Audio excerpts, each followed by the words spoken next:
Mag-aalas 3 na ng hapon at nasa bahay ako noon nung dumating si Kuya Jeff. Hindi siya nag-iisa. May kasama siyang babae na pamilyar ang mukha sa akin. Ipinakilala siya sa akin ni Kuya. Si Jane, na nag-aaral sa same school na pinapasukan ko, kaya pala pamilyar siya sa akin. Masahid nga lang siya sa akin dahil second year high school pa lamang ako, samantalang siya ay 4th year high school na. Kaya bali matanda si Kuya sa kanya ng 3 pang taon noon. Nagkwentuhan lang kami ng di katagalan at palihim akong kinausap ni Kuya na gagamitin lang niya saglit ang kwarto ko kasama si Jane. Nakita ko naman ito na magandang paraan para mabaling na sa iba ang kalibangan ng pinsan ko. At kay Jen ngayon imbis na sa akin, kaya pumayag naman ako. Sa usapan namin ni Kuya, ay kunyari ay lumabas muna ako ng bahay para pumunta sa classmate ko at saka sila papasok sa kwarto ko pag wala na ako. At saka naman ako babalik para magbantay sa labas ng kwarto para hindi makahalata ang katulong namin. At ganun na nga ang ginawa ko. Bumalik din ako kagad at sa pagbalik ko ay wala na sila sa sala. Kung saan doon na lang ako naghintay sa paglabas nila. Sa katahimikan ng bahay, dinig na dinig ko ang ilang tunog na nagmumula sa kwarto nila.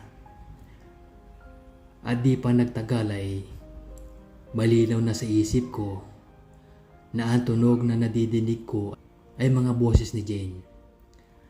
Habang nagtatagal ay palakas ng palakas at pahaba ng pahaba ang mga ito, kaya binuksan ko ang TV upang di ko marinig ang ingay na nagmumula sa kwarto ko.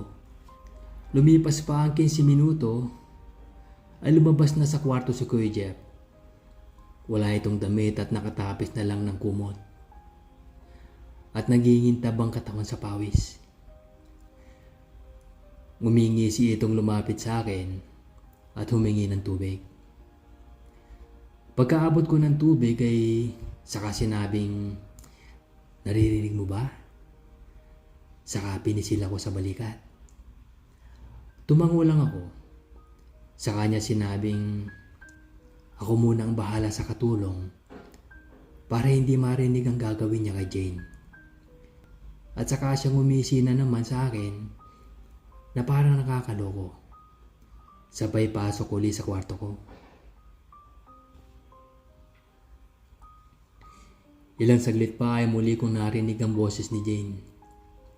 Pati ang kuya ko ay naririnig ko na rin.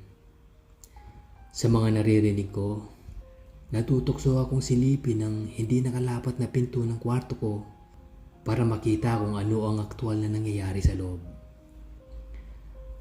At sa ginawa kong pagsilip ay kitang-kita ko.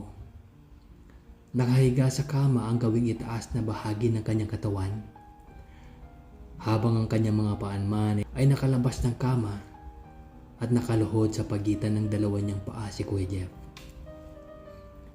Naupo ako sa may sahig habang nakatingin upang di magtama ang mata namin ni Jane at di niya ako makita dahil medyo nakapaharap siya sa gawing pintuan. Samantalang si Kuya ay sa kanya nakaharap, patalikod sa gawin ng pintuan.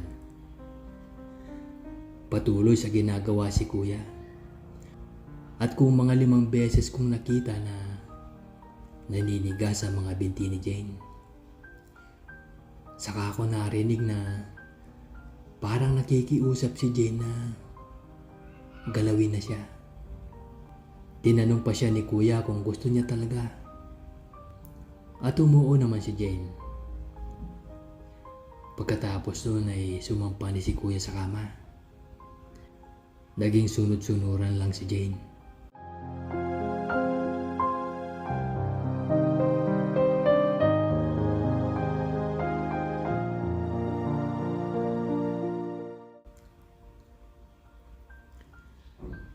Na matapos ang mga oras na yon, ay bumalik na lang ako sa panonood ng TV. At mga ilang minuto pa ay lumabas na silang dalawa ng kwarto ko. At saka nagpaalam si kuya na aalis na sila.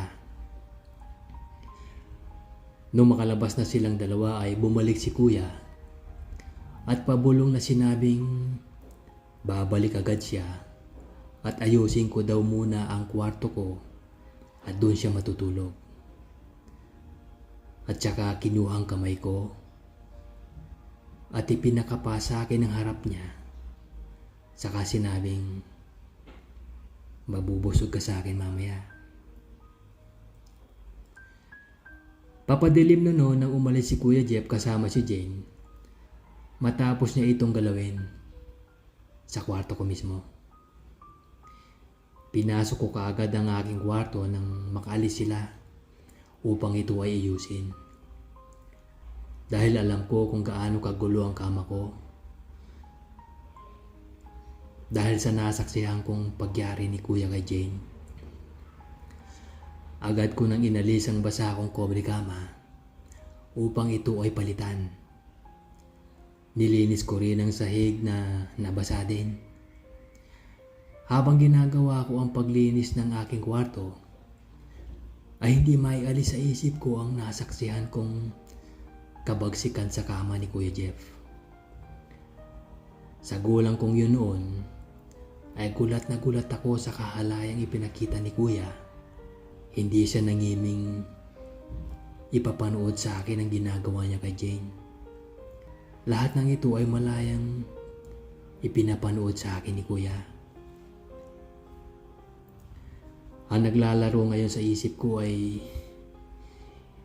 yung bilin niya na babalik siya at dito matutulog. Pati na ang huling salita niya na mabubusog ako at habang pinapakapa sa akin ang harap niya. Sa 2 oras na naghihintay ako sa pagbalik ni Kuya, ay nabuo sa isip ko ang plano kung paano ko siya iiwasan. Sakali mang bumalik niya siya at doon matulog. Pasado 9:00 na ng gabi nang dumating si Kuya. Andun na ang lola ko noon sa bahay nang dumating siya.